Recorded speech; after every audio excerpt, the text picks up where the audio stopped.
하나님은 기준이 있으십니다. 그 기준을 율법을 통해서 알려주셨고 또 율법을 통해서 판단하신다는 것을 알게 됩니다. 그러나 그 기준만으로는 판단하시지 않습니다.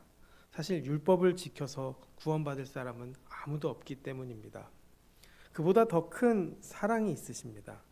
사랑이 있으시기에 기준으로 심판하지 않으시고 또 사랑으로 인도하십니다.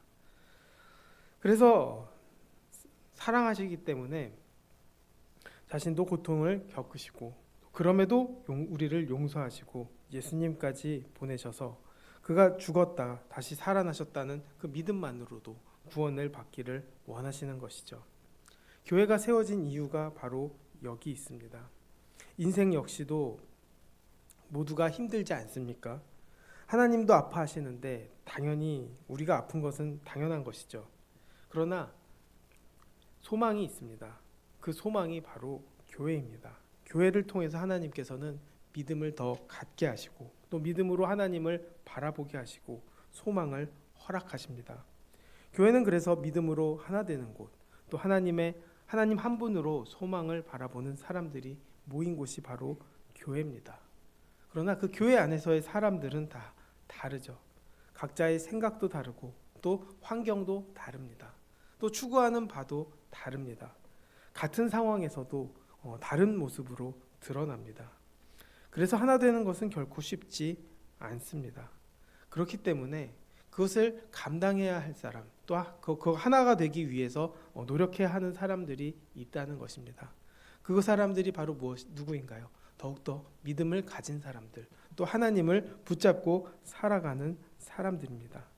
바울은 그 디모데에게 그 교회 안에서 감당하는 법을 알려줍니다.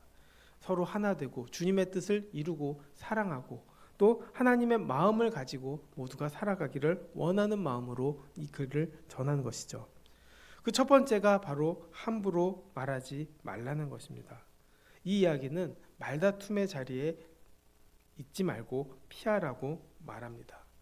사실 논쟁이나 말다툼하는 자리에 들어가면 오히려 그 안에서 내 생각이 더 중요해집니다. 또 나를 더 드러내는 일에 집중합니다. 거기다 소위 말하는 승리욕이라는 게 있어서 이겨야 한다는 생각에 마음을 오히려 빼앗깁니다. 그리고 상대가 항복할 때까지 그 논쟁에 빠집니다. 문제는 상대도 만만하지 않다는 것입니다. 그러다 보면 마음이 더 격해지고 또 쓸데없는 소모와 갈등만 더 커질 뿐입니다. 그리고 서로 상처만 입고 갈라지기가 더 쉽습니다. 그렇기 때문에 그 누구에게도 유익이 없이 모두가 망하게 되는 것이죠. 이것이 바로 사탄의 전략입니다. 사탄은 복음에 대해서도 마찬가지입니다. 당시 사람들도 사도들에게 예수님에 대한 생각과 또 감정이 다 달랐기 때문에 그 성경에 대한 기준 또 말씀에 대한 기준이 없이 예수님을 판단하는 사람들도 많아졌고 또 예수님에 대해서도 다르게 해석합니다.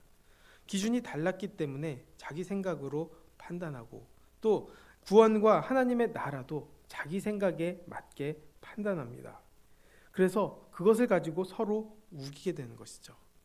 그러다 이런저런 이단들까지 생기게 되고 또 내 생각과 맞는 이단 사상은 아무렇지 않게 받아들인다는 것이죠.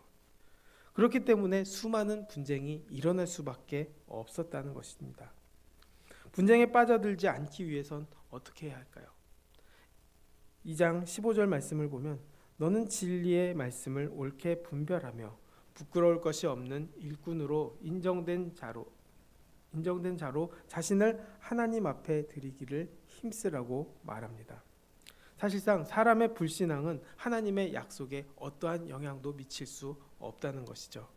온전히 확고한 마음으로 확고한 하나님의 말씀과 또 기도로 분별하고 하나님께 내 마음을 다 드려서 부끄러울 것이 없는 일꾼, 또 약점 잡힐 것이 없는 일꾼이 되어서 논쟁에 휘둘리지 않고 경건한 자리에서 교회와 믿음을 지키기를 원한 것이죠. 망령되고 헛된 말에 빠지지 않게 된다는 것입니다. 그렇지 않고 분쟁에 빠져들면 어떻게 될까요? 결국 불의에 빠져서 악성 종양처럼 퍼져 모두를 망칩니다. 얼마나 퍼져 있는지도 모르고 또 어느 순간에 다른 곳까지 전이시켜서 회복조차도 못하게 만드는 것이죠.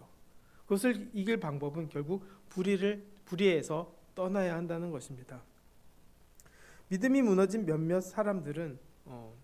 사람들도 그로 인해서 있었을 것입니다. 자신들의 성결함을 지키고 또 복음을 붙잡는 사람들도 있었죠. 신앙 고백하는 사람들 가운데 사실상 나무 그릇과 질그릇 같은 사람들도 있었습니다. 어찌 보면 쉽게 쓰이는 그릇입니다. 그러나 모든 그릇이 천히 쓰이는 것은 아닐 것입니다.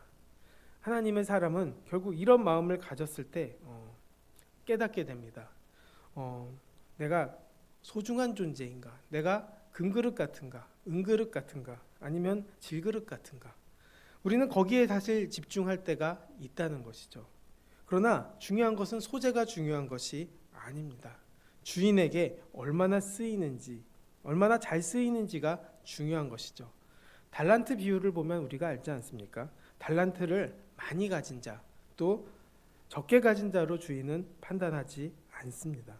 그 달란트를 가지고 어떻게 사용했는지가 더 중요한 것이죠. 사람이 쓰이는 것도 마찬가지입니다.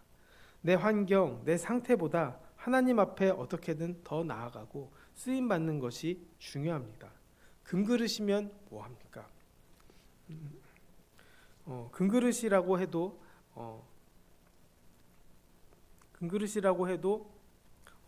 쓰이지 않으면 아무 소용이 없다는 것입니다. 우리가 잘 알고 있는 이케아에서 이제 우리가 가구 같은 거, 또 이렇게 소품 같은 거를 조립할 때 그들이 설계할 때 조금 어렵게 만든다고 합니다. 어렵게 만드는 이유는 바로 조금 어렵게 만들면 인해서 그것을 완성시켰을 때 느끼는 성취감이 있기 때문이라고 이야기합니다. 그래서 그 성취감을 갖게 만들고 또 그 가구를 바라보는 시각을 다르게 만들고 더 소중하게 여긴다고 생각하게 만든다고 합니다. 그리고 그것 때문에 그 성취감의 기쁨 때문에 오히려 더 이케아 물건을 사게 만든다는 것이죠. 이것도 사람들의 전략 아니겠습니까? 결국 우리도 마찬가지입니다. 주님의 성취감을 우리가 누렸을 때, 주님에 대한 성취감을 누렸을 때, 또 구원에 대한 성취감을 누렸을 때 우리 역시도 주님께 순종하는 기쁨을 누리게 되는 것이고 하나님 역시도 그 성취감을 느끼시면서 얼마나 기쁘고 크시겠습니까? 그렇기 때문에 중요한 것은 소재가 아닙니다. 결국 내가 어떤 마음으로 받아들이고 어떤 마음으로 살아가느냐, 또 하나님에 대해서 어떤 삶을 살아가느냐, 이것이 중요한 것이죠. 제가 고양이들을 키우고 있는데 그 고양이들의 종자들은 다 잡종입니다. 어디서 왔는지도 잘 모르는 아이들도 있고 또 확실히 잡종인 아이들도 있습니다. 그런데 그 잡종이라고 해서 제가 마음이 슬프거나 또 그 잡종이라서 너는 마음에 안 들어 하는 적이 없습니다. 그것은 무엇일까요? 외모로 판단하지 않기 때문입니다. 그들과 같이 놀고 또 그들이 주는 기쁨이 있기 때문에 그것이 그 판단 요소가 되지 않았다는 것이죠. 우리가 자녀들을 키울 때도 마찬가지 아니겠습니까? 외모로 판단하고 키우는 사람은 없습니다. 오히려 그 마음을 보고 또 그 아이를 통해서 누리는 기쁨과 은혜를 더욱더 즐겁게 여긴다는 것이죠. 하나님 역시도 마음을 보신다는 것입니다. 하나님을 바라보고 의지하는 마음 하나만 보십니다. 그런 마음을 가진 사람들이 어떤 사람들입니까? 바로 깨끗한 사람, 선한 사람으로 인정받고 쓰임 받는다는 것이죠.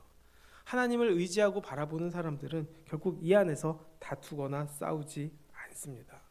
다툼은 어디에서 납니까? 바로 청년의 정욕과 어리석고 무식한 변론에서 나옵니다. 무식한 사람은 자신이 유식하다고 생각합니다.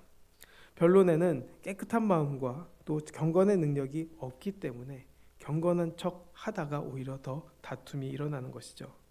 내 삶에 다툼이 많다면 우리 역시도 내 자신을 돌아봐야 한다는 것입니다.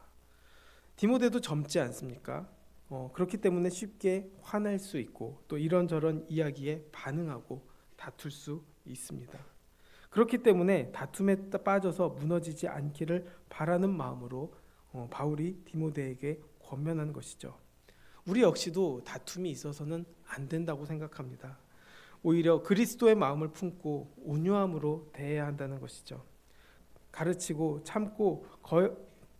참아가면서까지 거역하는 자에게도 하나님의 마음으로 훈계하고 그 회개함을 통해서 진리를 알리는 것이 우리의 역할입니다.